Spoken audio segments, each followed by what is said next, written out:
Guys, कोई भी काम छोटा या बड़ा नहीं होता और ऐसा भी नहीं है कि बड़े काम करोगे तभी बड़ा पैसा कमाओगे।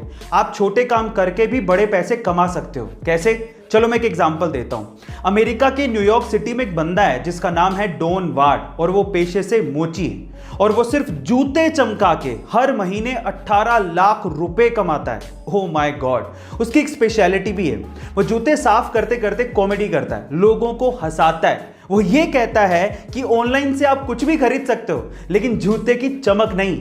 ऐसा कह के वो लोगों को रिझाता है और अपनी सीट पर बिठा लेता है और उसके बाद अपने बिजनेस को चलाता है। वो पिछले 18 सालों से ये काम कर रहा है और उसे इस काम में बेहद मजा आता है। लाइफ टाइम फ्री पासेस का सिस्टम आपने सिर्फ ट्रेन या बसेस के लिए ही सुना होगा, लेकिन क्या आपने कभी कोई ऐसा सिस्टम किसी फ्लाइट के लिए सुना है? जी हाँ गाइस, ऐसा भी हो चुका है। 1981 में एक अमेरिकन एयरलाइंस ने लाइफ टाइम पासेस का सिस्टम निकाला था जिसे वो गोल्डन पास कहते थे। लेकिन हुआ कुछ यूं कि 1987 में एक बंदा था जिसका नाम था स्टीव रोथस्टेन। उसने ये पास $2.5 लाख देके खरीदा था, यानी कि लगभग 70 लाख रुपए। लेकिन उसके बाद उसने इसका खूब फायदा उठाया। तब से लेकर 2008 तक वो लगभग 10,000 बार फ्लाइट्स पे चढ़ा था। मैं आपसे सवाल पूछता हूं कि आप अभी तक कितनी बार फ्लाइट पे चढ़े हो? वो बंदा 2008 तक 10,000 बार फ्लाइट पे चढ़ चुका था और कंपनी ने एस्टिमेशन लगाया था कि 2008 तक कंपनी को लगभग 1.5 अरब रुपयों का नुकसान सिर्फ उस आदमी की वजह से हुआ था। उसके बाद 2008 में जैसे तैसे उन्होंने उसके पास को रद्द कर दिया और उसके बाद ऐसे पासेस कभी दिए ही नहीं। गाइस, आप लोगों ने बहुत सारी मूवीज में समुद्री डाकुओं को अपनी एक आंख पे काली पट्टी बांधे देखा होगा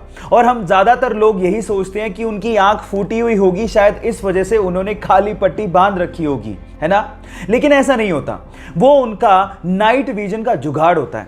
एक्चुअली बहुत बार डाकुओं को लड़ते लड़ते जहाज के डेक में जाना पड़ता है और वहां पर बहुत ज्यादा अंधेरा होता है और हमें यह भी पता है कि उजाले से अंधेरे में जाने पर हमारी आंखों को एडजस्ट करने में समय लगता है। उसी एडजस्ट करने में लगने वाले समय को कम करने के लिए वो अपनी एक आंख पे काली पट्टी बांधते हैं ताकि जैसे वो अंधेरे में जाए उसे हटाएं और उन्हें अंधेरे में दिखाई देना शुरू हो जाए। क्या आपको इसके पहले तक इफेक्ट पता था? और अगर नहीं पता था तो चैट सेक्शन में लिखना मत भूलिएगा।